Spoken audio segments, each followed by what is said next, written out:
कर डाला। मैंने बताया दुनिया के सबसे बड़े स्टेडियम का नाम सरदार वल्लभ भाई पटेल से बदलकर नरेंद्र मोदी स्टेडियम कर लिया। काम करके नाम कमाना तो सुना था, लेकिन नाम बदलना ही काम करना होता है यह पहली बार देखा है। वह हंसा। यह तो मामूली बात हुई। जिस राजा को जीते जी अमर होने का चस्का लग जाए वह दुनिया की सबसे बड़ी मूर्ति पर भी अपना चेहरा लगवा सकता है।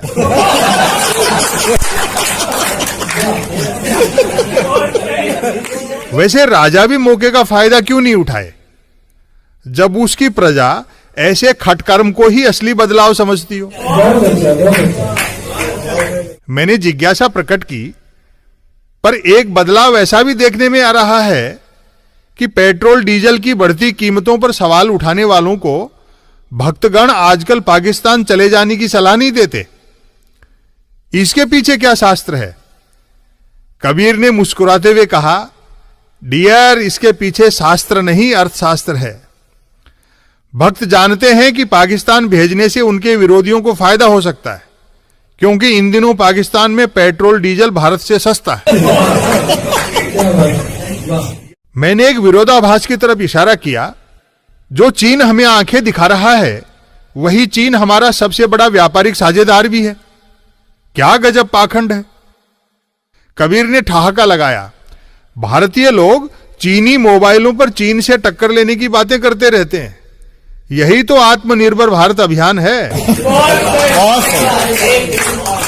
भारत जिस बड़ी मात्रा में चीन से आयात कर रहा है, संभव है जल्द ही ऐसा दिन आ जाए कि चीनी लोग अपना ही प्रोडक्ट भारत से मंगाने लगे। मैंने आखिरी सवाल किया, किसान आंदोलन को लगभग 100 दिन होने को आए, आखिर कोई किसानों की बात सुन क्यों नहीं रहा? कबीर ने भेद उजागर किया, राजा ऊंचा सुनता है। मतलब खुले में 100 की नहीं सुनता, अकेले में 2 की सुनता है।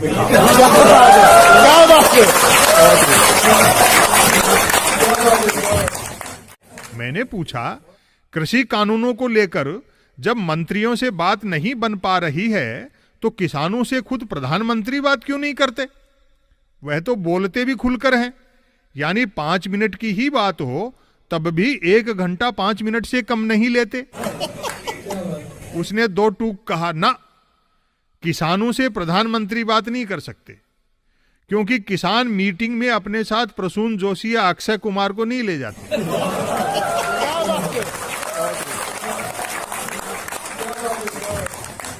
एक दिक्कत और है, प्रधानमंत्री कोरी मन की बात ही कर सकते हैं, जबकि किसानों के साथ काम की बात करनी पड़ती है।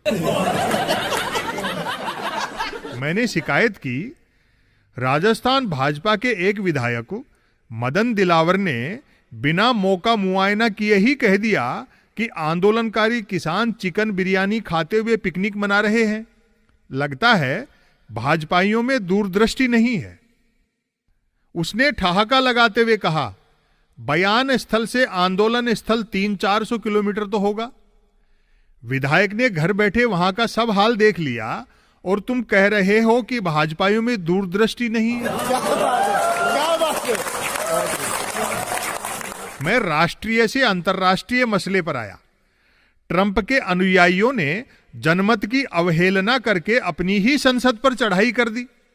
उसने कहा, यह राजनीति में व्यक्ति पूजा का सुपरिणाम है। मैंने जानना चाहा, आखिर ट्रंप हार कैसे गया, जबकि झूठ तो वह भी बिना अटके बोलता है।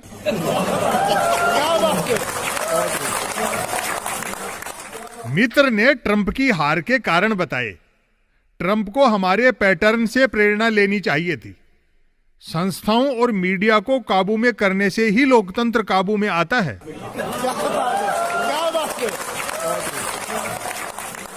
ट्रंप से एक भारी चूक और हुई, वह जैसा दिखता है भी वैसा ही। बाहर भीतर से एक होकर चुनाव नहीं जीता जा सकता। क्लीन शेव ने उसे क्लीन बोल्ड कर दिया। यदि वह दाढ़ी हल्की सी भी बढ़ा लेता तो भारी मतों से जीत सकता था। मैंने आश्चर्य प्रकट किया, लेकिन अपने परम मित्र को तो दुविधा में पटक दिया। अब की बार ट्रंप सरकार कहकर चुनाव प्रचार डोनाल्ड ट्रंप का किया और जीत की बधाई जो बाइडेन को देनी पड़ गई। उसने हंसते हुए चर्चा के फुल स्टॉप लगाया। टीआरपी का डंका बजवाने के चक्कर में इज्जत का बाजा बजवा लिया। प्रश्न उठता है कि भाजपा सरकारें जन आंदोलनों के प्रति सदैव ही संवेदनहीन क्यों रहती हैं? दरअसल अन्य राजनीतिक दल जहां छोटे बड़े जन आंदोलनों से निकले हैं, वहीं भाजपा यात्राओं से निकली पार्टी है।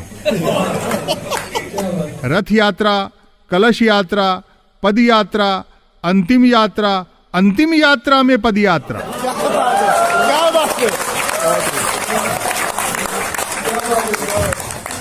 भाजपाई कभी कभार जन आंदोलन का अभिनय करते भी हैं तो बड़ा मनोरंजक होता है।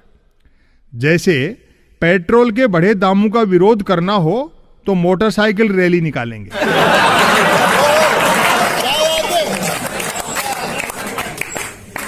आईटी सेल वाले फुर्सतिये एक साफ सुथरे अहिंसक किसान आंदोलन को बदनाम करने के लिए इसे कभी खालिस्तानी समर्थकों का हुजूम बताते हैं तो कभी विदेशी फंडिंग के आरोप लगाते हैं। आईटी सेल वाले भी क्या करें, बेचारों को ज्ञान ही यही बांटा जाता है कि जिन सब्जियों और फलों में आयरन होता है वे लोहे की खदानों से निकलते हैं।